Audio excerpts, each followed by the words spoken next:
స్తోత్రాలు. అయినా పూర్ణ హృదయంతో, పూర్ణ మనస్సుతో, పూర్ణ బలముతో, పూర్ణ శక్తితో, పూర్ణ వివేచనతో మిమ్మును ప్రేమించే వారముగా ఉండుటకు సహాయం చేయండి. మీరు ఎబినేజరువై ఇంతవరకు మా ప్రభువా మీరు మాకు సహాయం చేసినందుకై మీకు స్తోత్రాలు చెల్లిస్తున్నాం. ఈ సంవత్సరపు ముగింపులోనికి మీరు మమ్మల్ని తీసుకుని వచ్చి ఈ ముగింపు గడియలో మా ప్రభువా మరొకసారి మీరు మాతో మాట్లాడబోతున్నందుకై మీకు స్తోత్రాలు.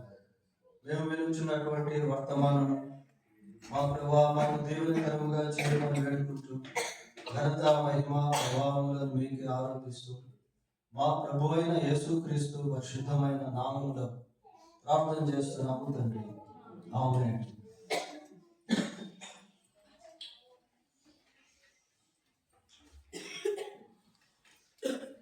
దేవుడు మహాకృప చేత ఈ సంవత్సరాల కూడికలోనికి మనం చేరుతున్నాం.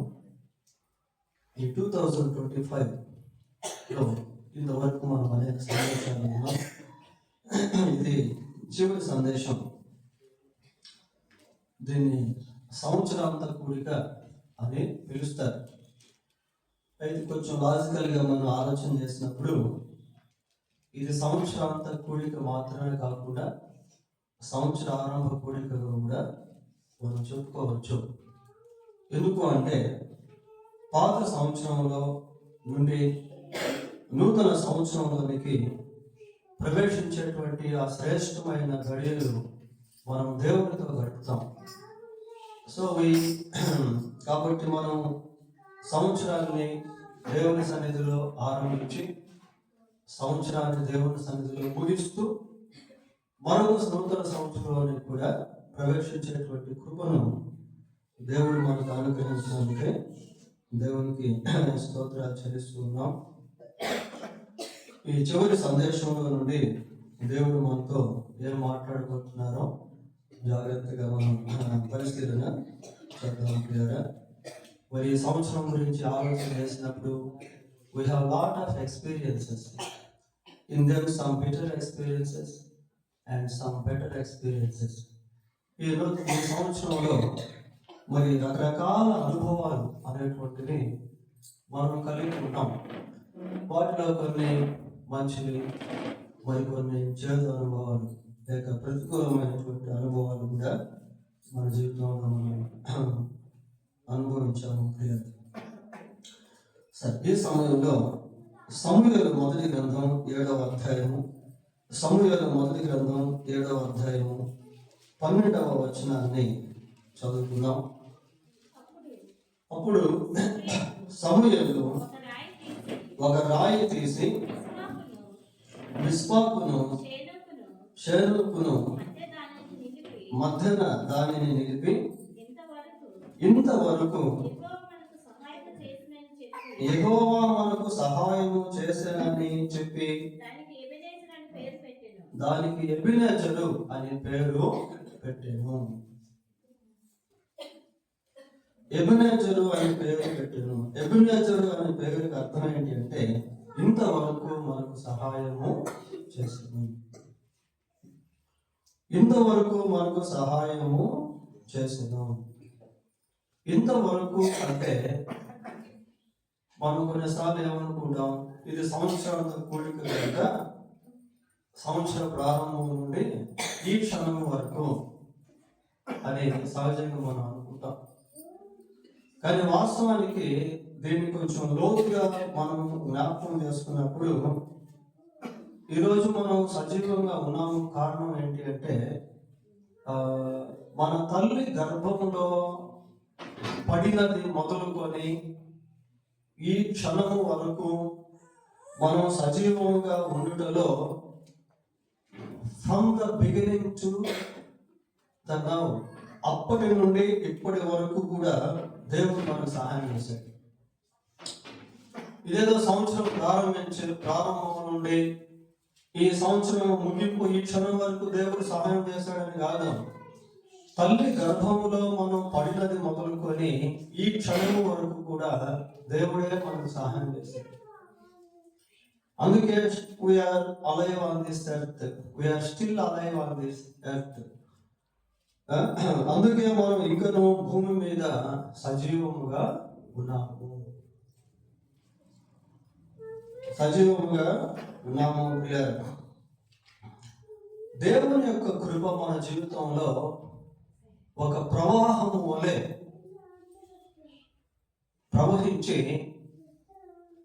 రకరకాల మేలులతో మనల్ని దేవుడు నింపాడు. We can't count the goodness of God, the good deeds of God. దేవుని యొక్క మేలులను మనం లెక్కించలేము ప్రియులారా. ఈ రాత్రి సందేశంలో 3 ముఖ్యమైనటువంటి విషయాలను మనం జ్ఞాపకం చేసుకుంటాం. 1 ప్రైజింగ్, 2 ప్రేయర్, 3 డిటర్మినేషన్స్. 1 ప్రార్థన చేయడం, 1 దేవుని స్తుతించుట, 2 దేవుని సన్నిధిలో ప్రార్థించుట, 3 తీర్మానాలు చేసుకుంట. ఈ 3 విషయాలు ఈ రాత్రి సందేశంలో మనము జ్ఞాపకం చేసుకోబోతున్నాం ప్రియులారా.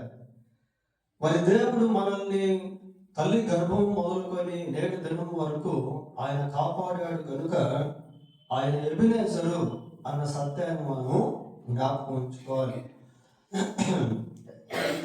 68వ కీర్తన 19వ వచనం ఒకసారి చూడండి.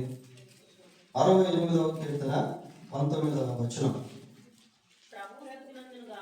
ప్రభువు స్తుతి నందును గాక, అనుదినము ఆయన మన భారము భరించుచున్నాడు. దేవుడే మాకు రక్షణకర్త అయి ఉన్నాడు. అనుదినము ఆయన మన భారములను భరిస్తూ ఉన్నాడు ప్రియులారా. ప్రతిరోజు కూడా దేవుడు మన భారాన్ని భరిస్తూ ఉన్నాడు. చూడండి, ఫర్ ఎగ్జాంపుల్ మన జీవితంలో కొన్నిసార్లు మనం జీవించడమే ఎంతో కష్టం అనిపిస్తూ ఉంటుంది. కొన్ని ఆర్థిక పరిస్థితులను బట్టి, అనారోగ్య పరిస్థితులను బట్టి ప్రతిరోజు కూడా మనం ఎంతో భారభరితమైనటువంటి జీవితాన్ని జీవిస్తూ ఉంటాం. కానీ దేవుడు, నేను ఇందాక చెప్పాను కదా, తల్లి గర్భంలో పడినది మొదలుకొని ఈ క్షణం వరకు ప్రతిరోజు కూడా మన భారంలో ఆయన భరిస్తూ వచ్చాడు.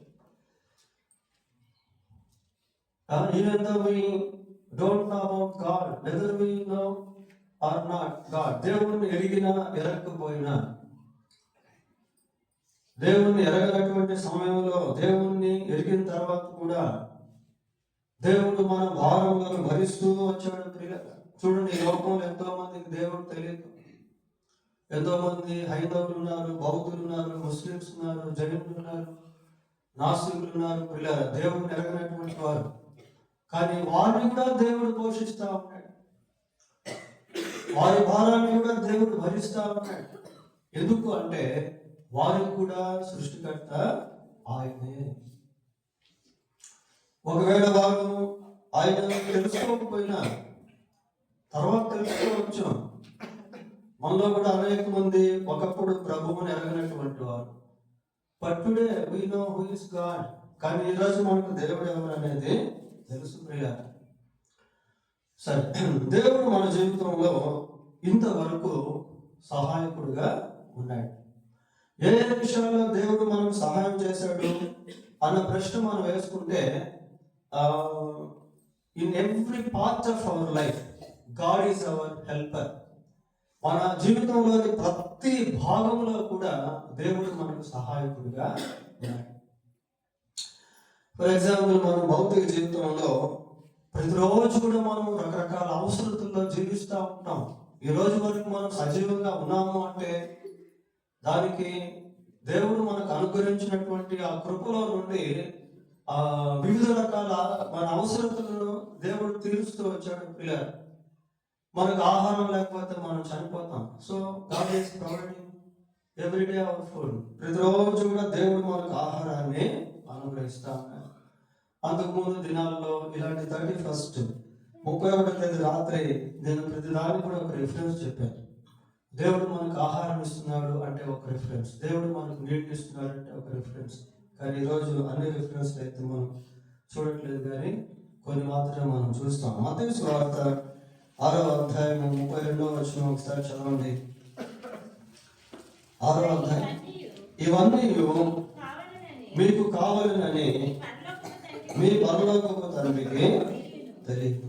ఇవన్నీ మీకు కావాలని, మన బేసిక్ నీడ్స్ ప్రేయర్. మనం ఈ లోకంలో మన మనుగడ సాధించాలి అని అంటే, మనం ఈ లోకంలో మనం జీవించాలి అంటే మనకు ఆహారం కావాలి. దేవుడే భూమి నుండి ఆహారాన్ని పుట్టిస్తా ఉన్నాడు. కాబట్టి మనం ప్రతిరోజు కూడా ఆహారాన్ని పుట్టిస్తా ఉన్నాం. ఈ సంవత్సరంలో కూడా దేవుడు మనకి ఇచ్చినటువంటి ఆహారాన్ని బట్టి we need to praise our God because of the food that God has provided until now, from the beginning of this year.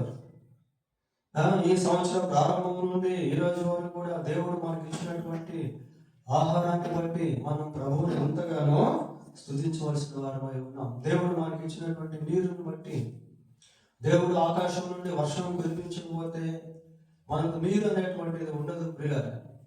సముద్రంలో నుండి ఆవిరి పైకి లేసి అది వర్షంగా మారి తిరిగి భూమి మీద కురిపించేటువంటి ప్రక్రియను దేవుడు ఏర్పాటు చేశాడు. ఇవన్నీ బైబిల్లో మనం చూడగలుగుతాం. Scientifical events are written in the Bible. శాస్త్రపరమైనటువంటి విషయాలు బైబిల్లో మనకు కనిపిస్తాయి పిల్లలు. ఆ రీతిగా దేవుడు మనకు నీటినిచ్చాడు. మన శరీరంలో 25% నీరు ఉంటుంది. ఈ నీటిని దేవుడు మనకు ఇవ్వడం వల్ల మనం ఇంకా సజీవులుగా ఉన్నాం. ఎంతో మంది నీరు లేకుండా చనిపోయినటువంటి వారు ఉన్నారు ప్రియులారా.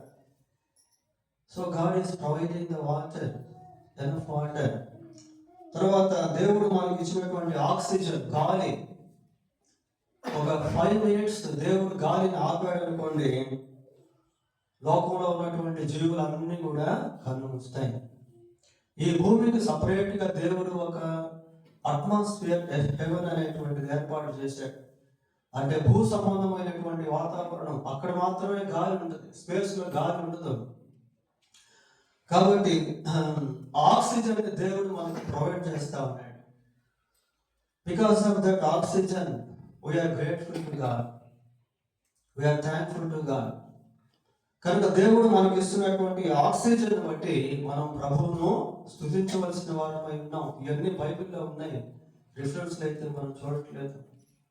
ఇంకా దేవుడు మనకి ఇచ్చినటువంటి వస్త్రాలను బట్టి మనం ప్రభువును స్తుతించవలసిన వారమై ఉన్నాం. ఇవన్నీ మీకు కావాలని మీ పరలోకపు తండ్రికి తెలియను అన్న ఆ ఒక్క మాటలో మనకి ఏమేమైతే కావాలో అన్నీ కూడా దేవునికి తెలుసు. ఈ సంవత్సరంలో దేవుడు మనకి ఇచ్చినటువంటి వివిధ రకాల వస్త్రాలు, వాటిని బట్టి మనం ప్రభువుని స్తుతించాలి. వస్త్రాలు ఇచ్చింది దేవుడే ప్రియులారా. ఆనాడు ఆదాము హవ్వ దేవుడికి విరోధంగా జీవించి దిగంబరులైనటువంటి సమయంలో దేవుడు చర్మపు వాటికి వస్త్రాలను ధరింపజేశాడు. కాబట్టి మనం ధరించినటువంటి ఈ వస్త్రాలను దేవుడు మనకి ఇచ్చినందున దాన్ని బట్టి మనం ప్రభువుని స్తుతించవలసినటువంటి వారంగా ఉన్నాం. అంతేకాకుండా దేవుడు మనకి ఇచ్చినటువంటి ఫ్యామిలీస్, కుటుంబాలు పిల్లలు, ఆ కుటుంబాలను బట్టి కూడా మనం దేవుడిని స్తుతించవలసిన వారమై ఉన్నాం. We have in us, everyone has a family. మనలో ప్రతి ఒక్కరికి కూడా కుటుంబం అనేటువంటిది ఉంది. భార్యను బట్టి భర్త, భర్తను బట్టి భార్య, పిల్లలను బట్టి తల్లిదండ్రులు, తల్లిదండ్రులను బట్టి పిల్లలు, రక్త సంబంధికులు, అందరూ కూడా ప్రభువుని స్తుతించాలి. మనకంటూ కుటుంబాలను దేవుడు ఇచ్చినందుకు దేవునికి స్తుతులు చెల్లించాలి ప్రియులారా.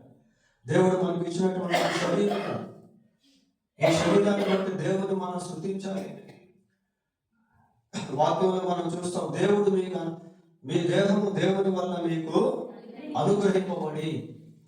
So we have been given the body, physical body from God. కనుక దేవుడు మనకి ఇచ్చినటువంటి భౌతిక సంబంధమైనటువంటి శరీరాన్ని బట్టి మనం ప్రభువును స్తుతించాలి.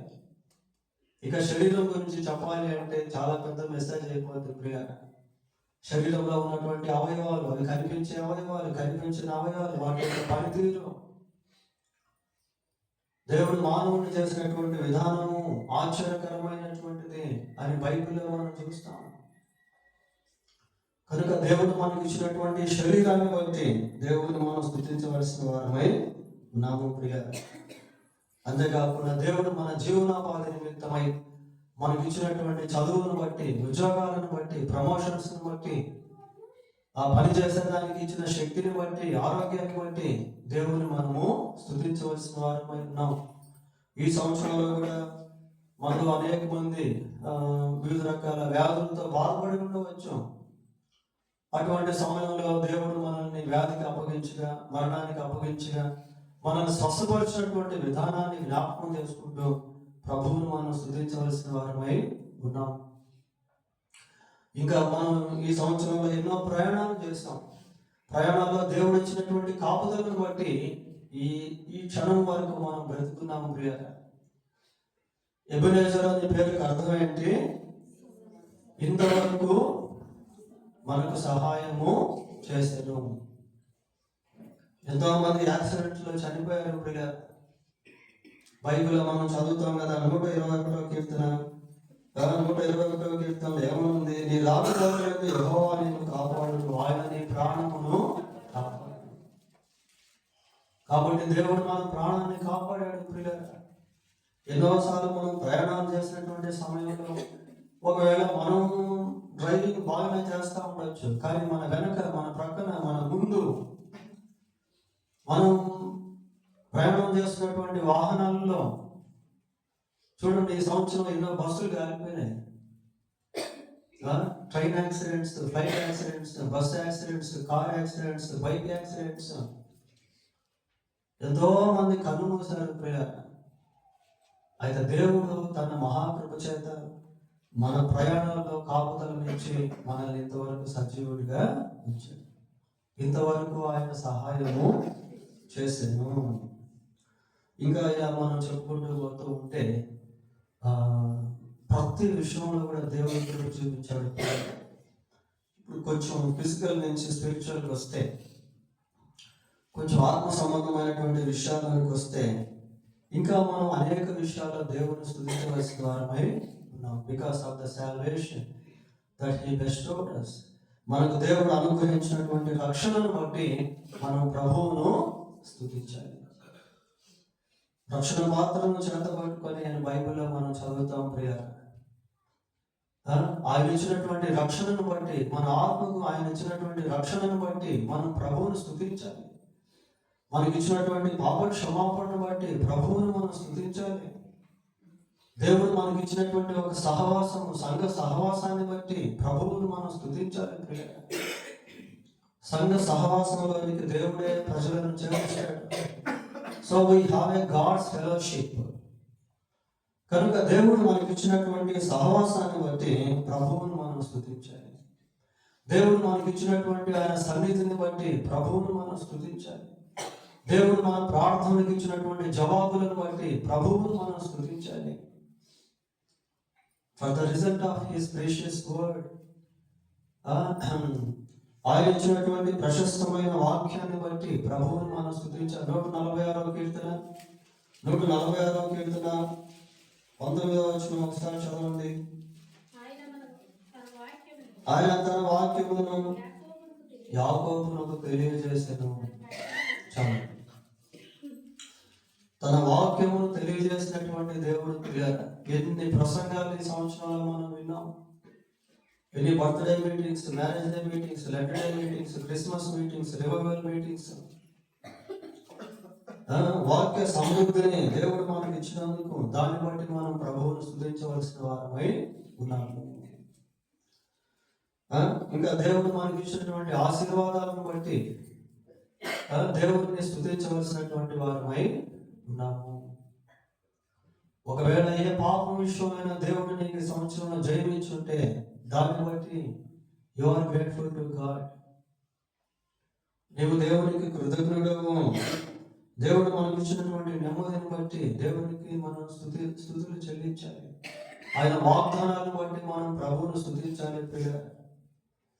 కనుక ఇలా మనం చెప్పుకుంటూ పోతూ ఉంటే ఇటు భౌతిక సంబంధమైన, అటు ఆత్మ సంబంధమైనటువంటి విషయాల్లో ఇంతవరకు దేవుడు చేసిన ప్రతి సహాయాన్ని బట్టి మనం ప్రభువును స్తుతించవలసిన వారమై ఉన్నాం. This is first part of this message. ఈ సందేశంలో మొదటి భాగం ఏంటి అంటే ప్రభువును స్తుతించడం. వేరే విషయాల్లో మనం ప్రభువును స్తుతించాలి అంటే కొన్ని మాత్రమే మనం ధ్యానం చేస్తాం ప్రియులారా. ఇంకా అనేకమైనటువంటివి మన జీవితంలో దేవుడు చేశాడు. ఇంకొంతమందికి కొన్ని ఇంకా వేరే అనుభవాలు ఉండొచ్చు. కనుక for every experience we are grateful to God. కాబట్టి ప్రతి అనుభవాన్ని బట్టి, ప్రతి మేలును బట్టి, ప్రతి సహాయాన్ని బట్టి దేవుని మనము స్తుతించవలసిన వారమై ఉన్నాం. రెండవ భాగంలోకి వెళ్దాం. ఈ రెండవ భాగంలో దేవునితో సమాధానం పడడం వెళ్ళారు. దేవునితో సమాధానం పడకుండా నూతన సంవత్సరంలోనికి ప్రవేశిస్తే మన జీవితంలో ఆ అసమాధానం అనేటువంటిది అలాగే ఉండిపోతుంది. కాబట్టి దేవునితో సమాధానం పడాలి. చూడండి, ఇదే అధ్యాయంలో సమూయేలు మొదటి గ్రంథం 7వ అధ్యాయంలో మనం ఉన్నాం. ఈ 7వ అధ్యాయంలో 6వ వచనం ఒకసారి చదవండి.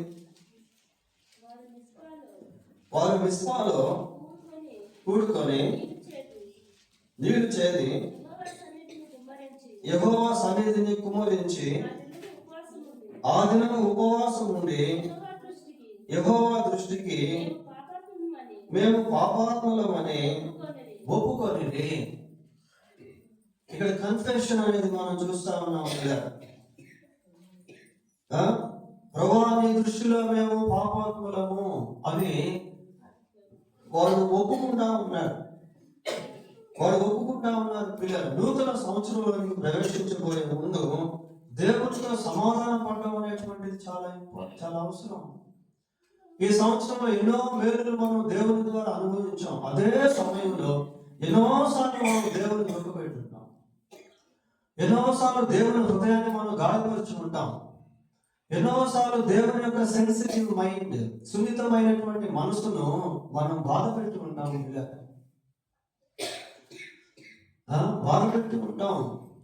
కాబట్టి before entering new year we must correct our సెల్వ్స్. కాబట్టి నూతన సంవత్సరంలోని ప్రవేశించబోయేటువంటి ముందు మనల్ని మనం దేవుని సన్నిధిలో సరి చేసుకోవాలి. దేవునితో సమాధానం పడాలి. ఒకవేళ ఈ సందేశం ఉంటున్నటువంటి సమయంలో దేవుడు నీతో ఏ పాపం విషయమైనా మాట్లాడుతూ ఉన్నట్లయితే నీవు దేవుని సన్నిధిలో సరి చేసుకోవాలి. ఎక్కడెక్కడ మనం జారిపోయాం, ఎక్కడెక్కడ మనం పడిపోయాం, చూపుల్లో, తలంపుల్లో, ఆలోచనల్లో, మాటల్లో, ప్రవర్తనలో, క్రియల్లో, ఆశల్లో, ఉద్దేశాల్లో ఎక్కడెక్కడ దేవుని దుఃఖపెట్టాం, దేవుని బాధ పెట్టాం, దేవుని గాయపరిచాం, ఇవన్నీ మనం పరిశీలించుకోవాలి. నేను అంతకుముందు కూడా మీకు చెప్పాను. ఏమని చెప్పానంటే మన మీటింగ్లో కూడా, పోయిన సండే మీటింగ్లో, ఇక కొద్ది రోజుల్లో మన ఎదుగుతూ ఉంది. కొద్ది రోజుల్లో మనం ఏ విధంగా సిద్ధపాటు, దిద్దుబాటు అని చెప్పాను. ఆ రెండు మీద మెసేజ్ మనం ధ్యానం చేసాం పిల్లలు. కాబట్టి ఈ ఇశ్రాయేలు ప్రజలు దేవుని సన్నిధిలో ఏమంటున్నారంటే మేము పాపాత్ములము అంటున్నారు. ఆ పాపపు ఒప్పుకోలు అనుభవాన్ని మనం కలిగి ఉన్నామా? ఒకవేళ పాపాన్ని ఒప్పుకోకపోతే మనకు నెమ్మది అనేది ఉండదు ప్రియులారా. కొత్త బట్టలు ధరించుకోవచ్చు, హ్యాపీ న్యూ ఇయర్ అని చెప్పుకోవచ్చు, కానీ హృదయంలో నిజమైన నెమ్మది అనేది ఉండదు. 51వ కీర్తన 3వ వచనం, 51:3. నా అతిక్రమములు నాకు తెలిసే ఉన్నవి, నా పాపము ఎల్లప్పుడూ నా ఎదుట. ఎల్లప్పుడు అంటే ఏంటి? ఎల్లప్పుడు అంటే ఆల్వేస్ ప్రియులారా. ఎప్పుడు తింటా ఉంటే అదే గుర్తు, సింహాసనం మీద కూర్చొని ఉంటే అదే గుర్తు, ప్రార్థన మీద వెళితే అదే గుర్తు, అదే గుర్తుకు వస్తా ఉన్నది దావీదుకి. అయ్యో బచ్చువా విషయంలో ఏంటి చేశాను కదా, ఒరియా విషయంలో ఏంటి చేశాను కదా, నేను ఎంత పొరపాటు చేశాను, అదే జ్ఞాపకానికి వస్తా ఉంది ప్రియులారా. మనం ఒకసారి పాపం చేస్తే ఆ పాపం మనల్ని వెంటాడుతూ ఉంటుంది. మీ పాపం మిమ్మల్ని పట్టుకోలేదు. నిద్రపోతున్నా కూడా అదే కలవడం దావీదుకి, అందుకే అంటున్నాడు, ఏమన్నాడు, నా పాపం ఎల్లప్పుడూ నా ఎదుట, పాపం మన ఎదుట ఉన్నట్లయితే we can't be happy, we can't be piece. మనం సంతోషంగా ఉండలేము, సమాధానంగా ఉండలేము, నెమ్మదిగా ఉండలేము పిల్లలు. ఒకవేళ నూతన సంవత్సరం అడుగు పెట్టొచ్చాము కానీ నెమ్మది లేని హృదయంతో అడుగు పెట్టేస్తాం.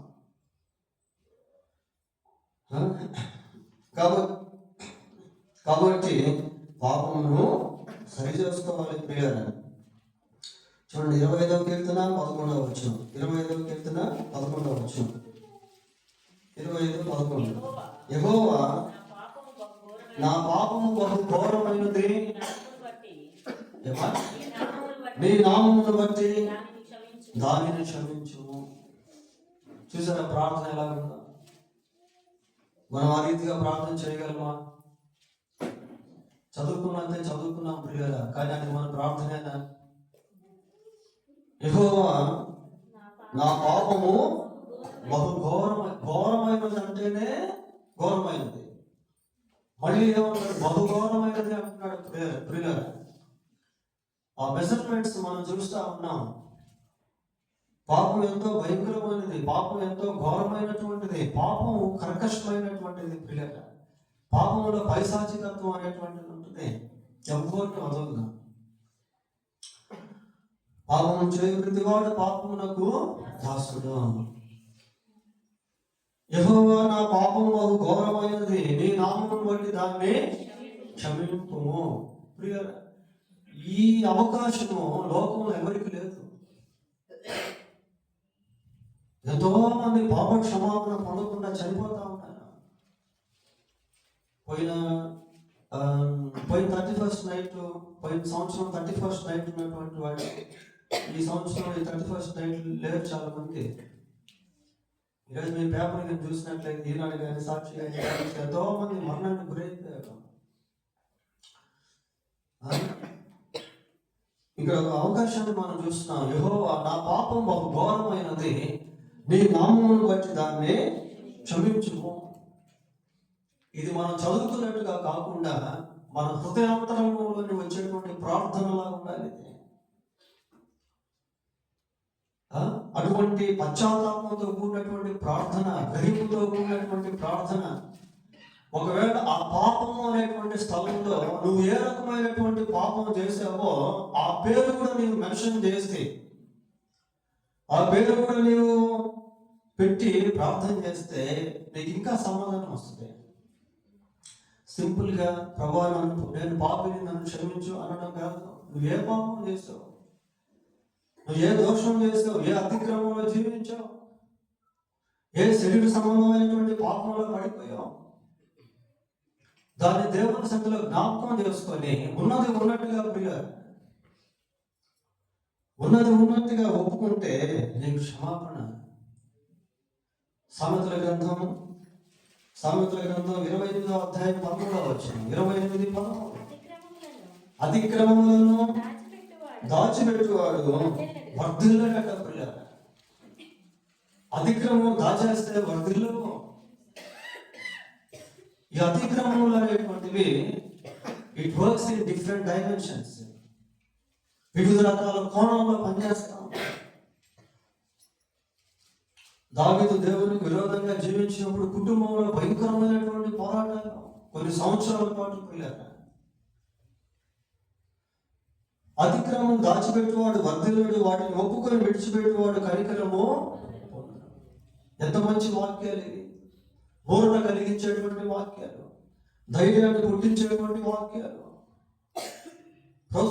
ప్రోత్సాహాన్ని ఇచ్చేటువంటి వాక్యాలు, దేవుడితో సమాధాన పడేటువంటి వాక్యాలు. ఇన్ని వాక్యాలు విన్నా కూడా నీవు ఇంకా దేవుడితో సమాధాన పడకుండా ఉన్నట్లయితే నీవెంతో దౌర్భాగ్యురాలు అని చెప్పవచ్చు ప్రియ, నిస్సందేహంగా. దేవుడు ఇంత గొప్ప అవకాశాన్ని, God gives the golden opportunity so that you can confess your sin before him. నీకు దేవుడు తన సన్నిధిలో పాపమును ఒప్పుకునేటువంటి మంచి అవకాశం ఇచ్చినప్పటికీ నీవు ఒప్పుకోకుండా ఉన్నట్లయితే, నీవు సరి చేసుకోకుండా ఉన్నట్లయితే, నీవు దేవునితో సమాధాన పడకుండా ఉన్నట్లయితే నీ పాప హృదయంతో నూతన సంవత్సరంలో ప్రవేశిస్తే you can't be happy, you can't be in peace. నీవు సమాధానంలో జీవించలేవు. యోహాను రాసిన మొదటి పత్రిక 1వ అధ్యాయము 9వ వచనం, మన పాపములను మనము ఒప్పుకొనిన ఎడల ఆయన నమ్మదగిన వాడును నీతిమంతుడును కనుక ఆయన మన పాపములను క్షమించి. ఎంత మంచి అవకాశం ప్రియారా! ఇంతకంటే చెప్పేది ఎవరున్నారండి? దేవుని వాక్యము నిత్యము నిలిచేటువంటిది. ఆకాశము భూమి గతించిపోయినా దేవుని వాక్యము గతించదు. ఎంతో మందికి వాక్యం లేదు.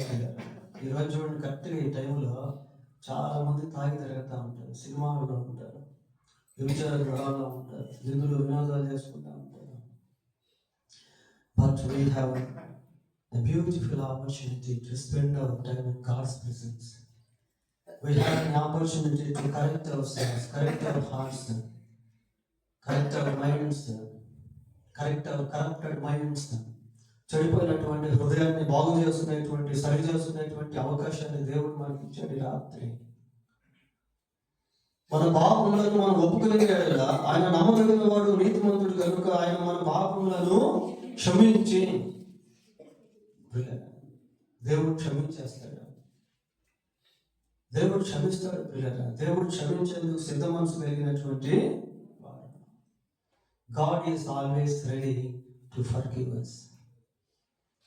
యేసు, నీవు నీ రాజ్యంతో వచ్చినప్పుడు నన్ను జ్ఞాపకము చేసుకో అంటే ప్రభువు అతన్ని జ్ఞాపకం చేసుకున్నాడు, కానీ అతని పాపాన్ని జ్ఞాపకం చేసుకోలేదు. నీవు బంధుపోటు దొంగవయ్యా, you are not worthy to enter my kingdom, you are a sinful man అని ప్రభు ఏమన్నాడు? నేడు నీవు నాతో కూడా పరదేశంలో ఉంది. ఎంత మంచి దేవుడు కదా! నిజంగా మన పాపమును క్షమించేటువంటి రక్షకుడిని మనం కలిగి ఉన్నాం. ఈరోజు మనం ఈ స్థలానికి వచ్చామంటే అది దేవుని కృప. ఇంతవరకు యెహోవా మనకు సహాయము చేస్తున్నా అంటే ఈరోజు నువ్వు దేవుని సన్నిధికి వచ్చావు కదా, అది కూడా దేవుని సహాయమే. అది కూడా దేవుని సహాయమే పిల్లలు. దేవుడు నిన్ను ఆకర్షించకపోతే నువ్వు దేవుని సన్నిధికి రాలేవు. నా తండ్రి వారిని ఆకర్షించినప్పుడు ఎవరు నా యొక్కకు రాలేదు. కాబట్టి నువ్వు దేవుని సన్నిధికి వచ్చావు అంటే, నువ్వు యేసు ప్రభు దగ్గరికి వచ్చావు అంటే దేవుని ప్రేమ నిన్ను వెంటాడుతా ఉంది, దేవుని కృప నిన్ను వెంటాడుతా ఉంది. దేవునికి నీ పట్ల గొప్ప ఉద్దేశాలు ఉన్నాయి. నిన్ను ఒక పాపిగా కాక పరిశుద్ధురాలుగా దేవుడు చూడాలనుకుంటాడు. ఈ సైంటిఫికేషన్ ఎక్స్పీరియన్స్ అనేటువంటిది మనము దేవుడు అవకాశం ఇచ్చినప్పుడే పొందుకోవాలి పిల్లలు. మన పాపములను మనం ఒప్పుకుని ఆయన నమ్మదగిన వాడు నీతిమంతుడు కనుక ఆయన మన పాపములను క్షమించి సమస్త దుర్నీతి నుండి మనల్ని పవిత్రులుగా, సమస్త దుర్నీతి నుండి మనల్ని పవిత్రులుగా చేయను. ప్యూరిఫికేషన్ ప్రియులారా, శాంటిఫికేషన్. మనల్ని ఆ దుర్నీతి నుండి ఏం చేస్తాడంటే పరిశుద్ధపరిచేస్తాడు, పవిత్రపరిచేస్తాడు ప్రియులారా. ఆ గిల్టీనెస్ అనేటువంటిది నీలో చెడిపోద్ది. నీ హృదయం యేసు రక్తం ద్వారా పరిశుద్ధపరచబడుతుంది. యేసు రక్తం ప్రతి పాపం నుండి మనల్ని పవిత్రులుగా చేయను. కాబట్టి రాత్రి దేవుడు మన జీవితంలో చేసిన మేలును జ్ఞాపకం చేసుకుంటూ మొట్టమొదటిగా ఆయన స్తుతించడం. రెండవదిగా మనం ఎక్కడైనా దేవునికి విరోధంగా జీవించి ఉన్నట్లయితే, అది దేవుడు నీకు జ్ఞాపకం చేస్తూ ఉన్నట్లయితే దాన్ని ప్రభు సన్నిధిలో పెట్టి యేసు ప్రభు యొక్క రక్తం ద్వారా నీవు పవిత్రపరచుకోవడం. బయటకు అడుగు పెడితే మళ్ళీ లోపలికి అడుగు పెడతాం లేదో తెలియని రోజులేది. వెళ్ళొస్తా అని చెప్పిన వాడికి మళ్ళీ రాకుండానే వెళ్ళిపోయేటువంటి రోజులు పిల్లలు. ఏ వస్తువుకైనా గ్యారెంటీ అనేది ఉంది, కానీ మన జీవితానికి we have no any guarantee with our life.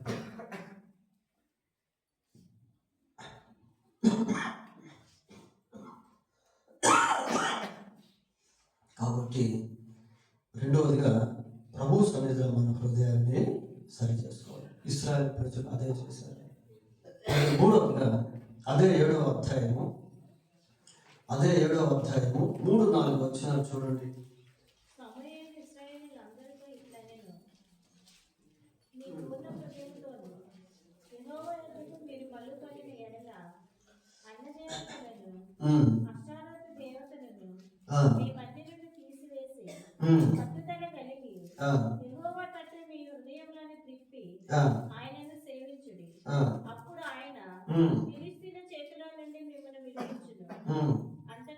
చూడండి, సమూయేలు ప్రవక్త ఇశ్రాయేలు ప్రజలతో మాట్లాడుతున్నాడు. ఇదిగో మీరు ఇంతవరకు ఇలాగ జీవించారు, ఇక నుంచి అలాగ జీవించద్దు. You need to take a determination, ఆ డెసిషన్. మీరు ఒక తీర్మానం చేసుకోండి అన్నప్పుడు ఇశ్రాయేలు ఏం చేశారు తెలుసా? చదవండి. అంతటా ఇశ్రాయేలీయులు బయలు దేవతలను, అష్టారోత దేవతలను తీసివేసి యెహోవాను మాత్రమే సేవించేది. ర్యాపిడ్ యాక్షన్ లో డెసిషన్స్ తీసుకున్నారు. అప్పటి వరకు వారి జీవితంలో ఎన్నో కష్టాలు, ఎన్నో శ్రమలు, ఎన్నో బాధలు, ఎన్నో అపజయాలు, ఫిలిస్తీయులు చిత్తుగా ఓడిస్తా ఉన్నారు. వారు అమోరీయులు ఓడించారు, మిద్యానీయులు ఓడించారు. దేవుని ప్రజలైనటువంటి వారు ఓటమికి గురవటం అనేది ఎంతో విచారం. ఇప్పుడు ప్రవక్త మాట్లాడుతున్నాడు, అయ్యా పాపం, అమ్మా మీరు ఇంతవరకు ఈ అనే దేవతలను సేవించారు, కానీ మీతో మాట్లాడుతున్నటువంటి వాడు జీవం కలిగినటువంటి దేవుడు, మిమ్మల్ని సృష్టించినటువంటి వాడు, మీకు ఇప్పుడు వరకు సహాయం చేసినటువంటి వాడు. కాబట్టి టర్న్ టు యువర్ గాడ్, మీరు దేవుని వైపు తిరగండి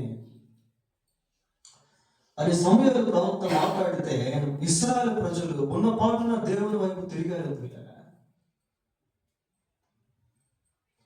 ఉన్న పాటున దేవుని వైపు తిరిగారు. తిరిగేసరికి వాళ్ళకి విడుదల మీద వచ్చేసరికి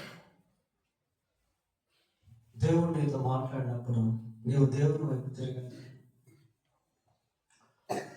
నేను సీను వారికి మెసేజ్ చెప్పాను. ఒకప్పుడు అదే పేరుతో నా జీవితం ఉండేది. పిల్లగా ఒక విగ్రహారాధకుడిగా నేను జీవిస్తున్నటువంటి సమయంలో గుడికి వెళ్తే నా పరిస్థితి ఎలా ఉండేది అంటే, అక్కడ విభూతి ఉండేది. ఆ విభూతికి 3 వేళ్ళు పెట్టి ఇట్లా ఇట్లా అని నా నొసటను పెట్టుకునేవాడిని. ఆ తర్వాత బొట్టు పెట్టేది. నా చేతికి ఎప్పుడు ఒక తెల్లదారము కానీ, నల్లదారము కానీ, ఎర్రదారము కానీ ఖచ్చితంగా ఉండేది. మా అమ్మ లోపల కూడా చేస్తూ ఉండేది. నా మెడలో ఆంజనేయుని బొమ్మ ఉండేది. నా నడుములో ఒక నల్ల తాడు ఉండేది, దాంట్లో రాగి రేపు ఉండేది. విపరీతమైనటువంటి విగ్రహారాధన. ఒకరోజు దేవుడు, నేను ఒంటరిగా ఉన్నటువంటి సమయంలో దేవుడు నాతో మాట్లాడాడు. ఏమని మాట్లాడాడు అంటే, నేను తప్ప వేరొక దేవుడిని ఉండకూడదు అని మాట్లాడాడు. నేను అనుకున్నాను, ఇదేంటి ఇట్లా ఉంది బైబిల్లో, ఈయన ఒక్కడైనా దేవుడు, అసలు ఇంకెవరు దేవుడు లేరా అనుకున్నాను. ఎందుకంటే నా కాన్సెప్ట్, నా ఉద్దేశంలో దేవుడు అంతా ఒకడే అనుకునేవాడిని. ఆ ఉద్దేశంతోనే మా ఇంట్లో బ్రహ్మ విష్ణు మహేశ్వరుడు ఫోటో ఒకటి, దాని పక్కనే యేసు ప్రభు ఫోటో ఒకటి, దాని పక్కనే మక్కా మసీద్ ఫోటో ఒకటి పెట్టి అన్ని దేవుళ్ళు ఒక్కడే అనుకునేవాడిని. ఆ బైబిల్లో వచనం వచ్చినప్పుడు, నేను తప్ప వేరొక దేవుడిని ఉండకూడదని వచనం వచ్చినప్పుడు, నేను బైబిల్ మీద ఒక రకమైనటువంటి దేశం నాకు కలిగింది. ఎందుకు బైబిల్ ఈ మాట రాశారు అని ఆలోచిస్తూ ఉన్నటువంటి సమయంలో ఎవరో నా పక్కన ఒక అతను మాట్లాడుతున్నాడు. ఎవరు మాట్లాడాడంటే, ఈ లోకంలో ఉన్న మనుషులందరికీ దేవుడు ఒక్కడే, ఆయన మనకు తండ్రి. కనుక పాపం చేసిన మనం నరకానికి వెళ్ళకూడదని, మన తండ్రి మన కొరకు రక్తంగా చనిపోయాడు, ఆయన యేసుక్రీస్తు. పిల్లలు, ఆ మాటలు నేను అంతకుముందు ఎక్కడా వినలేదు, ఎక్కడ నేను చదవలేదు. ఆ రోజు మా ఇంట్లో నేను తప్ప ఇంకెవరు లేరు. ఎవరో ఒక స్వరము ఆ మాటలు ఇప్పటికీ నా మైండ్లో అలాగే ముద్రించబడ్డాయి. So immediately I turned to my God who loves me, who laid his life on the cross of Calvary. అంతే నా జీవితం మార్చబడింది పిల్లలు. నా విగ్రహారాధన ఏమైపోయిందో తెలియదు. విపరీతమైన దొంగతనాలు, మోసాలు, చెడు సంబంధ సినిమాలు, నోరు తెలిస్తే భూత మాటలు, అపవిత్రమైన మాటలు, అవన్నీ ఎట్టుపోయినాయని తెలియదు. అన్ని ప్రభు సన్నిధిలో ఒప్పుకొని సరి చేసుకున్నప్పుడు దేవుని యొక్క ఆ ప్రశాంతత, నెమ్మది, సమాధానం నా హృదయంలో చోటు చేసుకుంది. ఎంతవరకు నేను సరి చేసుకున్నాను అంటే అన్ని నోట్బుక్లో రాసుకొని దేవుడితో సరి చేసుకున్నాను. ఇంకా నేను సరి చేసుకోవాల్సిన పాపం ఒక్కటి కూడా లేదు అన్నంత వరకు పూర్తిగా సరి చేసుకొని అప్పుడు బాప్తిజం తీసుకున్నాను. హృదయంలో ఎంతో సంతోషం, ఎంతో నెమ్మది. When God speaks to us, we have to turn to Him. దేవుడు మనతో మాట్లాడుతూ ఉన్నప్పుడు మనం దేవుని వైపు తిరగాలి. ఇశ్రాయేల్ ప్రజలతో ప్రవక్త మాట్లాడుతున్నప్పుడు ఇశ్రాయేల్ అంతా కూడా ఏం చేశారు అంటే ఒక తీర్మానం చేసుకొని ప్రభు వైపు తిరిగారు. ఎప్పుడైతే వాడు ప్రభు వైపు తిరిగారో విజయాన్ని స్వతంత్రించుకున్నారు పిల్లలు. వాళ్ళ హృదయంలో గొప్ప సమాధానం అనేది చోటు చేసుకున్నారు. వాళ్ళలో ఉన్నటువంటి అపరాధ భావన అనేటువంటిది వెళ్ళిపోయింది. మీరు అధ్యాయం అంతా చదివినట్లయితే ఫిలిష్తీయులు వారి చేతిలో ఓడిపోయారు. దేవుడు వారి పక్షమందు నిలబడ్డాడు. దేవుడు వారి పక్షమందు యుద్ధం చేశాడు. దేవుడు వారికి విజయాన్ని అనుగ్రహించాడు. వారు పోగొట్టుకున్న వారంతా కూడా తిరిగి దేవుడు వారికి ఇప్పించాడు. అధ్యాయంలో చదివే ఆ విషయాలన్నీ కూడా మీకు తెలుస్తాయి. ప్రియులారా, దేవుని వైపు మనం తిరిగితే మన జీవితంలో గొప్ప సమాధానం ఉంటుంది, గొప్ప విజయాన్ని దేవుడు అనుగ్రహిస్తాడు. సరే, మరి ఇశ్రాయేలు ప్రజలు ఆ విధంగా తీర్మానం చేసుకొని దేవుని వైపు తిరిగారు. ఈ రాత్రి మన తీర్మానాలు ఏంటి? మనం చేసుకునేటువంటి తీర్మానము మన జీవిత మార్పుకు ఆధారంగా ఉంటుంది. పిల్లలు, నీవు ఏ తీర్మానం అయితే చేసుకుంటావో ఆ తీర్మానం నీ జీవితాన్ని మారుస్తుంది. Our life depends on hour decisions. మన జీవితం మనం తీసుకునేటువంటి తీర్మానాలపైన ఆధారపడి ఉంటుంది. ఒకరోజు ఒక యవనస్తుడు వచ్చాడు యేసు ప్రభు దగ్గరికి. చాలా ధనవంతుడు ప్రియుడు. వచ్చి అడిగాడు, ఏమన్నాడంటే, నిత్య జీవానికి వారసుడు అవ్వాలంటే నేను ఏం చేయాలి అన్నాడు. ప్రభు కొన్ని విషయాలు అతనికి తెలియజేసి అన్నట్టు, నీకున్నదంతా కూడా అమ్మే పేదలకు నువ్వు వచ్చి నన్ను వెంబడించు. చూడండి, ఇప్పుడు ఇట్ ఈస్ ఇన్ డైలమా. ఇప్పుడు ఆ ధనవంతుడు ప్రభువును వెంబడించవచ్చు, లేదంటే వెనక్కి కూడా వెళ్ళిపోవచ్చు. అయితే ఆ ధనవంతుడు ఏం చేశాడు? Instead of following Jesus, he left Jesus. ప్రభువును వెంబడించకుండా వెనక్కి వెళ్ళిపోయాడు. వెనక్కి వెళ్ళిపోయినటువంటి ఆ ధనవంతుడు ఏమయ్యాడో మనకు తెలియదు. అదే పిలుపు పేతురుకు కూడా వచ్చింది.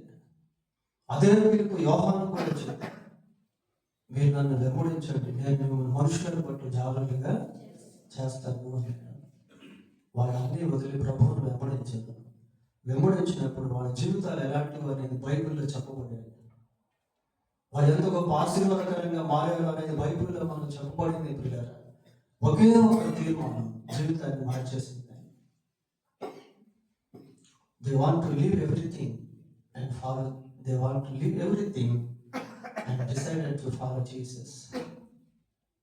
సాధు సుందర్ సింగ్ గారు భయంకరమైనటువంటి విగ్రహారాధకుడు. వారి కుటుంబం ఎంతో భక్తి కలిగినటువంటి కుటుంబం. ఆ కుటుంబంలో నుంచి సాధు సుందర్ సింగ్ గారు వాళ్ళ అమ్మగారు ఎప్పుడు కూడా ఆయనకి ఏం చేసేదంటే, బాబు భక్తిగా జీవించరా, చెడు సంబంధమైన సహవాసాలు చేయొద్దు అని ఎంతో ప్రబోధించింది. పిల్లలు, సాధు సుందర్ సింగ్ అవన్నీ కూడా పాటించాడు. నిష్ట కలిగినటువంటి కుటుంబం అని. పాటించాడు కానీ అతని హృదయంలో నెమ్మది లేదు, సమాధానం లేదు. అతనికి ఒక ప్రశ్న వచ్చింది, అసలు దేవుడు ఎవరు అని. ఆ ప్రశ్నతో వాళ్ళ అమ్మను పోయి అడిగాడు, జవాబు దొరకలేదు.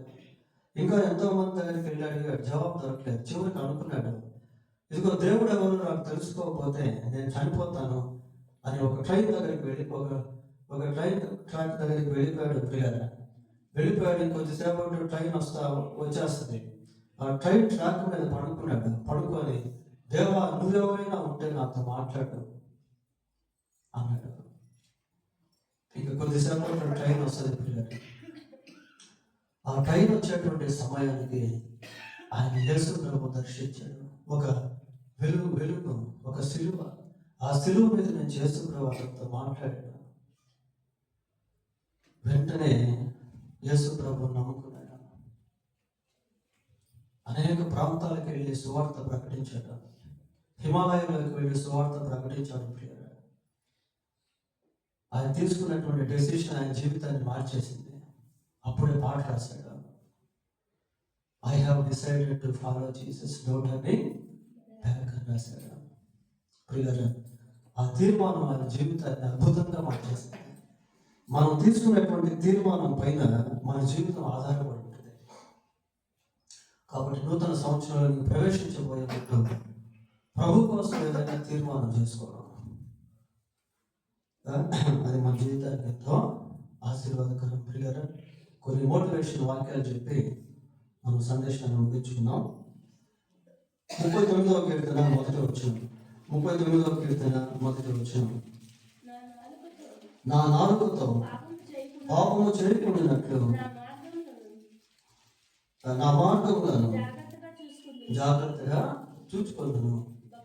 భక్తిహీనుడు నా ఎదుటనున్నప్పుడు నా నోటికి చిక్కము, అది తీర్మానం. నా నాలుకతో పాపము చేయకుండానట్లు నా మార్గమును జాగ్రత్తగా చూసుకుంటాను. నాలుక ద్వారా ఎన్నో పాపములు. ఇది ఒక తీర్మానంగా మనకు కనిపిస్తుంది. 119వ కీర్తన 57వ వచనం చదువుదాం. 119:57. 119:57.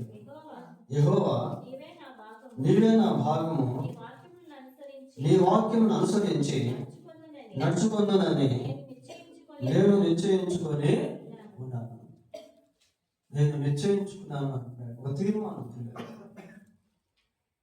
నీ మార్గమును అనుసరించి నడుచుకుందునని నేను నిశ్చయించుకున్నాను అంటున్నాడు.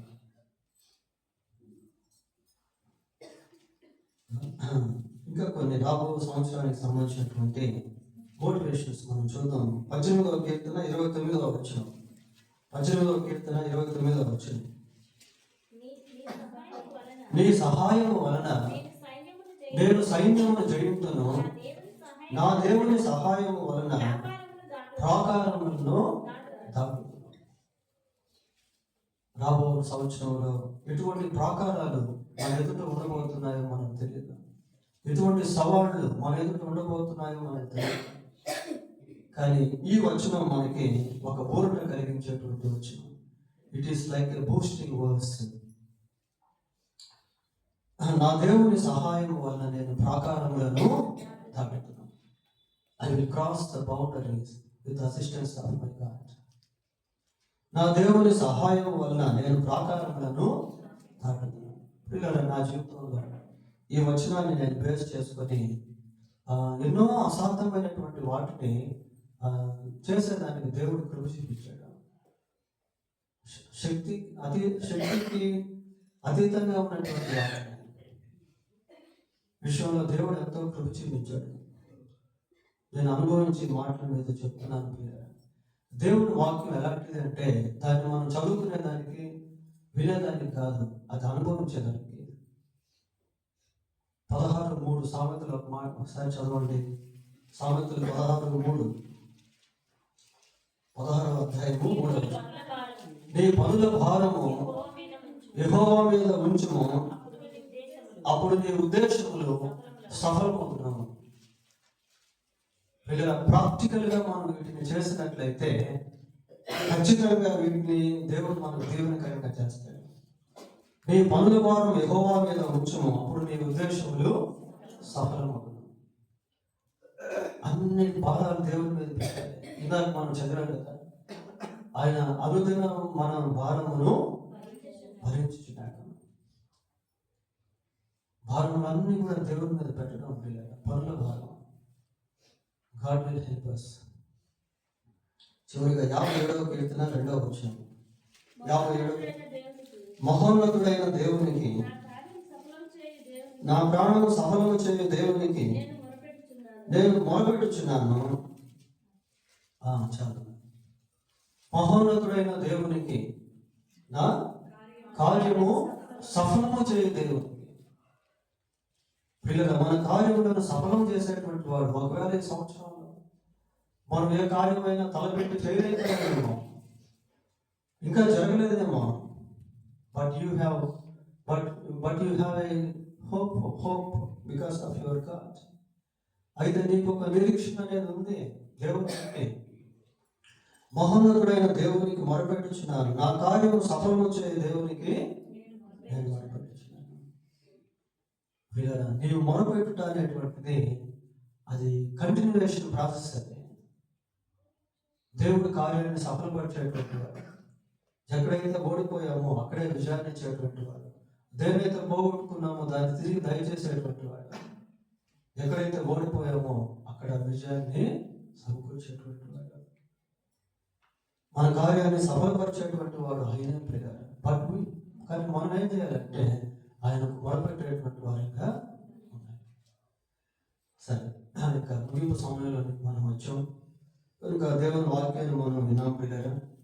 ఇంకా ఎన్నో వాక్యాలు అనేటువంటివి ఉన్నాయి. కొన్ని మాత్రం మనం జ్ఞాపకం చేసుకున్నాం.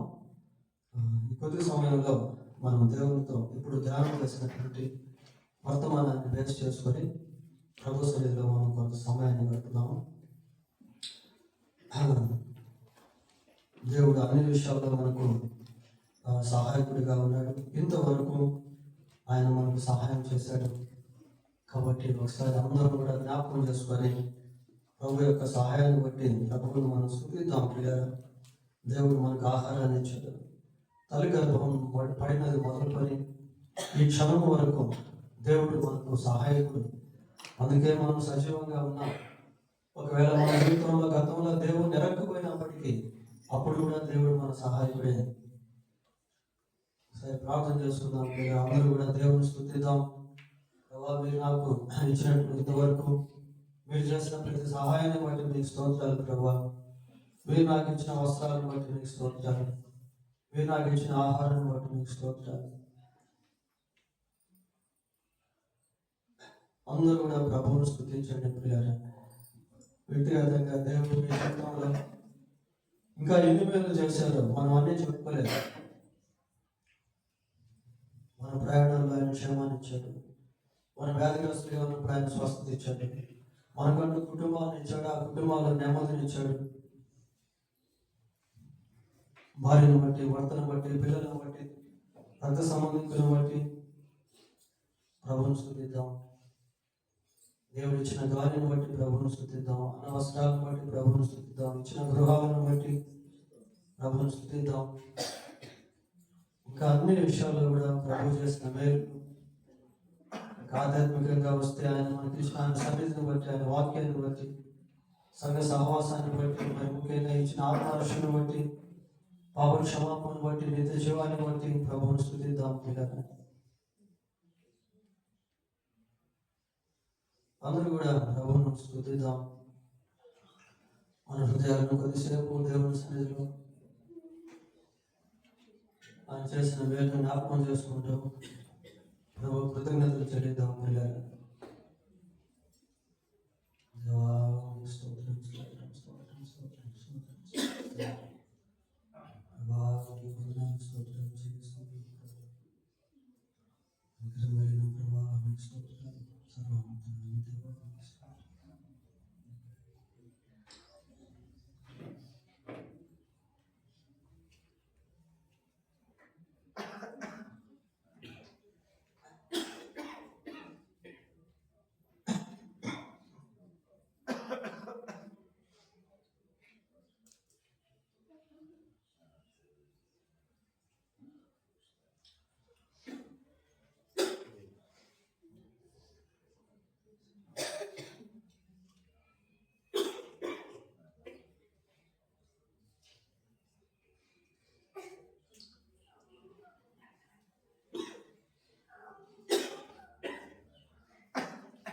వ్యక్తిగతంగా కొద్ది నిమిషాలు ప్రభువుని స్తుతిద్దాం పిల్లరా.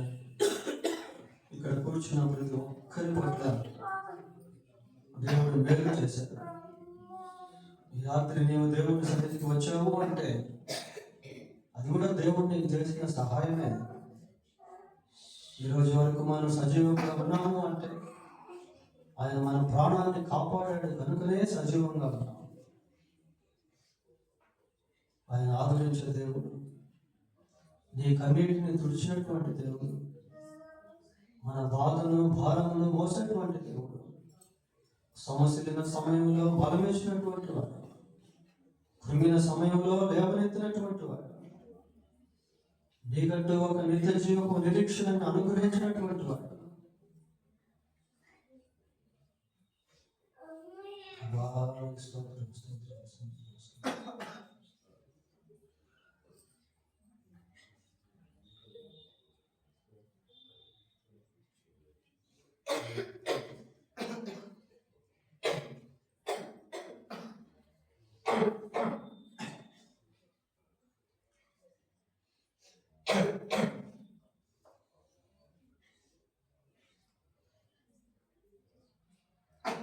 నాకెన్నో మేలులు చేసితివి, నీకేమి చెల్లింతును దేవా, నీకేమి అర్పింతును. నాకెన్నో మేలులు చేసితివి, నీకేమి చెల్లింతును దేవా, నీకేమి అర్పింతును. హల్లెలూయా యేసునాథా,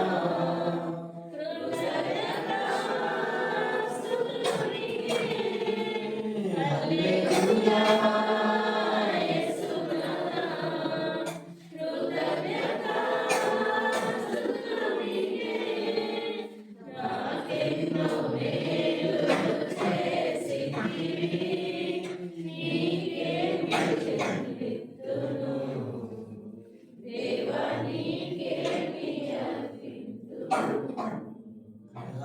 మెసేజ్లో పాపపు ఒప్పుకోలు గురించి ధ్యానం చేసాం.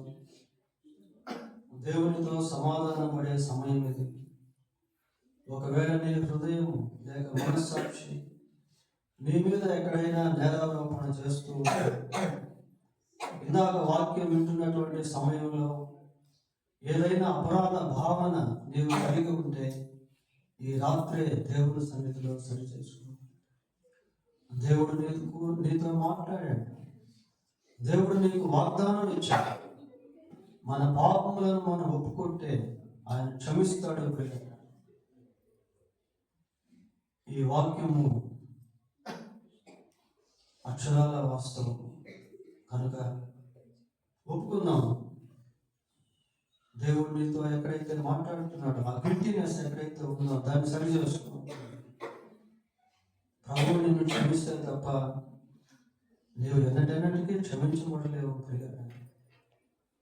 అయితే క్షమించేందుకు సిద్ధ మనసు కలిగినటువంటి వాడు, అతిక్రమం దాచిపెట్టేవాడు వర్తిలుడు, వాటిని ఒప్పుకొని విడిచిపెట్టేవాడు కనికరం పొందడాన్ని చూస్తాను. కనుక ఎక్కడైనా ఏదైనా నీకు జ్ఞాపకానికి వస్తూ ఉంటే దేవునికి విరోధంగా జీవించిన జీవితం ప్రభు సన్నిధిలో ఒప్పుకో. పాపని నన్ను క్షమించిన నిజమైన దోషం చేసినటువంటి నా పాపములు లెక్కకు మించి ఈ సంవత్సరంలో ఎన్నో దోషములు, నా నోటి మాటలు, కళ్ళు చూపులు నన్ను క్షమించిన ఆయన అని అడుగుతాం. నీ రక్తంతో నన్ను కడుగు ప్రభా అని ప్రార్థన చేద్దాం. యేసు రక్తం ప్రతి పాపము నుండి మనల్ని కడిగి వేస్తుంది, మనల్ని శుద్ధులుగా చేస్తుంది, మనల్ని భక్తులుగా చేస్తుంది. నీవు పాప క్షమాపణ పొందకుండా మరణిస్తే ఆ నిత్య నరకంలోనికి వెళ్ళిపోతావు అని దేవుని వాక్యం సెలవిస్తాం. దేవుడు నిన్ను ప్రేమిస్తామన్నాడు. నీ కొరకు కూడా సిలువలో ప్రాణం పెట్టాడు, రక్తం కాచాడు. నీకు నువ్వు ఆయన దగ్గర పాప క్షమాపణ కలదు. నీవు నరకానికి వెళ్ళాల్సిన పని లేదు. నీవు ఒక దోషిగా జీవించాల్సిన పని లేదు.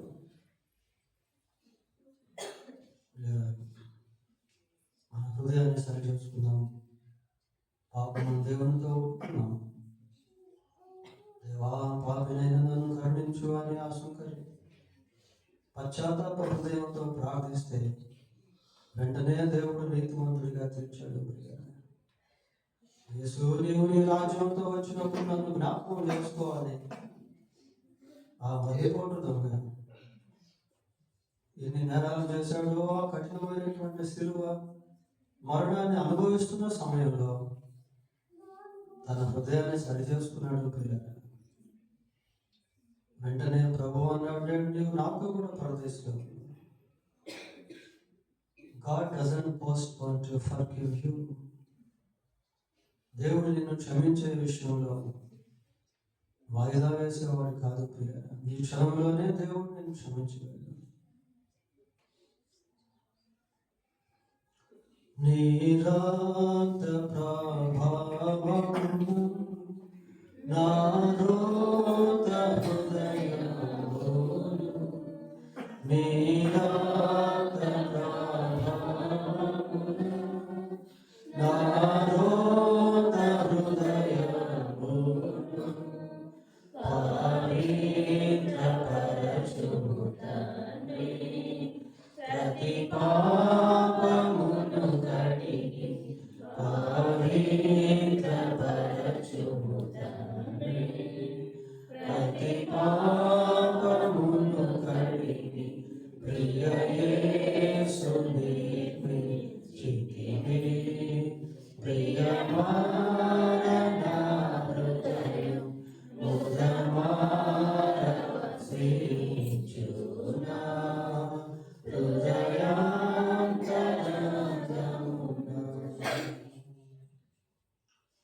ప్రార్థన చేసుకుందాం.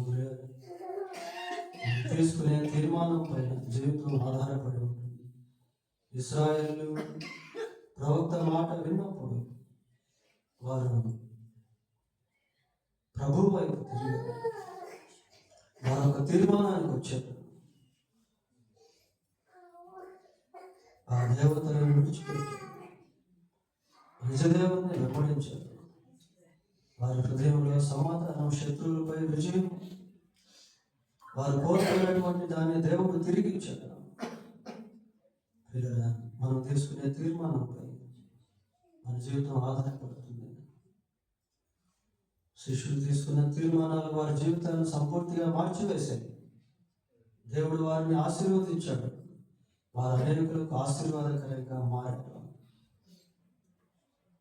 ప్రభా, ఈ రోజు నుంచి నేను మీ కుమార్తెగా జీవిస్తాను. ప్రభా, ఎదుట పాపం చేయకున్నట్లు నా హృదయంలో నీ వాక్యాన్ని ఉంచుకుంటాను. ప్రభా, యెహోవా సెలవు లేనిదే మాట ఇచ్చి నెరవేర్చగలవాడు ఎవడు అని బైబిల్లో ఉంది. పిల్లలు, మనం తీసుకునే తీర్మానానికి దేవుడు ముద్ర వేస్తే ఆ తీర్మానం సఫలీకృతం అవుతుంది. కనుక మీలో ఎవరైనా దేని విషయంలోనైనా తీర్మానాలు కలిగి ఉంటే వాటిని ప్రభువుకు తెలియజేయండి. పిల్లలు, దేవుడు తప్పకుండా జీవిస్తాడు. ప్రార్థన చేసుకోండి. దేవునితో గడిపే సమయం ఇది. నా కార్యమును సఫలము చేయ దేవునికి నేను మొరపెట్టుచున్నాను అని కీర్తనకారుడు అంటున్నాడు. మన కార్యంలో నన్ను సఫలపరిచేటువంటి దేవుడు, నా దేవుని సహాయంతో నేను ప్రాకారమును దాటుతును అంటున్నాడు దావీదు. ఇవి మనల్ని ఓర్పు కలిగించే వాక్యాలు, మనల్ని ఉజ్జీవింపజేసే వాక్యాలు, దేవునిపై ఆధారపడేటువంటి వాక్యాలు. దేవుని వాక్యాన్ని మనం ఆధారం చేసుకుంటే మన జీవితంలో గొప్ప కార్యాలు మనం చూడగలుగుతాం. రానున్న దినాలు, రానున్న సంవత్సరంలో ఎటువంటి సవాళ్ళు, ఎటువంటి శోధనలు కాల్చుకుని ఉన్నాయో మనకు తెలియదు. ప్రభుని అడుగుదాం, ప్రభా నన్ను కనుకరించిన రానున్న సంవత్సరంలో నూతన జీవితాన్ని జీవించడం కృప వచ్చింది. మిమ్మల్ని ఆధారం చేసుకుంటూ నన్ను నేను ప్రోత్సహించుకునే వ్యక్తిగా చేయండి ప్రభు అని అడుగుదాం. ప్రార్థనకు ప్రతిఫలం ఇస్తాడు దేవుడు. ప్రియగా ప్రార్థన చేసుకోండి.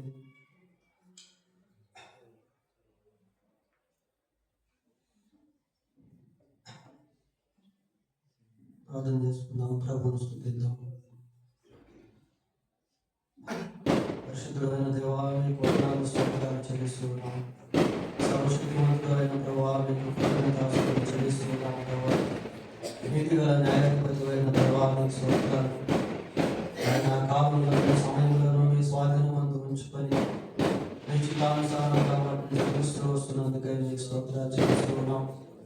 మీ యొక్క మహోన్నతమైన ప్రేమను బట్టి, కృపను బట్టి, దయను బట్టి, జాలిని బట్టి, కరుణను బట్టి, మా జీవితాల్లో మీరు అనుగ్రహించిన ఈ మరొక నూతన సంవత్సరాన్ని బట్టి ప్రభువా, మీకు కృతజ్ఞతాస్తుతులు చెల్లిస్తూ ఉన్నాం. ప్రభువా, మీకు వందనాలు స్తోత్రాలు చెల్లిస్తూ ఉన్నాం. ప్రభువా, మీరు ఇచ్చిన ఈ 2026 సంవత్సరాన్ని బట్టి మీకు స్తోత్రం స్తోత్రం స్తోత్రం స్తోత్రం స్తోత్రం స్తోత్రం స్తోత్రం. మా ప్రభువా, ఈ క్షణం నుండి తిరిగి ఈ సంవత్సరాంతం వరకు ప్రభువా మీ సన్నిధిగా ఉంచండి.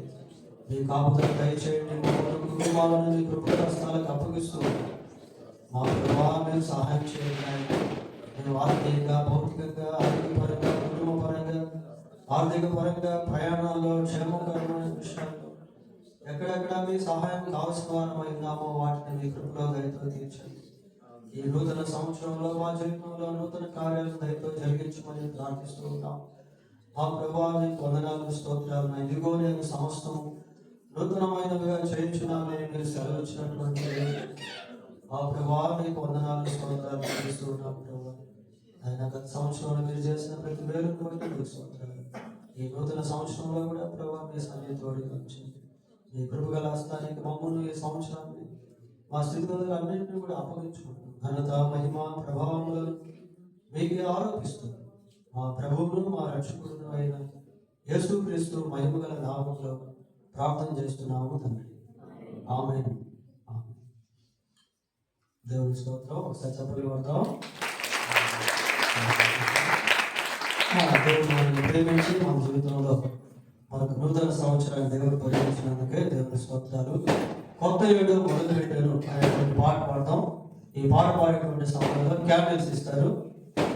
కొత్త ఏడు మొదలు పెట్టాను మన బ్రతుకునాలు అనేటువంటి పాట పాడుకుంటారు కదా. ఈ పాట పాడేటువంటి సమయంలో క్యాండిల్స్ ఇస్తారు.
అలాగే మనం అందరం లేచి నిలబడతాం. లేచి నిలబడి క్యాబినెట్ ఇచ్చి లేచి నిలబడి యెహోవా నాకు వెలుగు అయినటువంటి పాట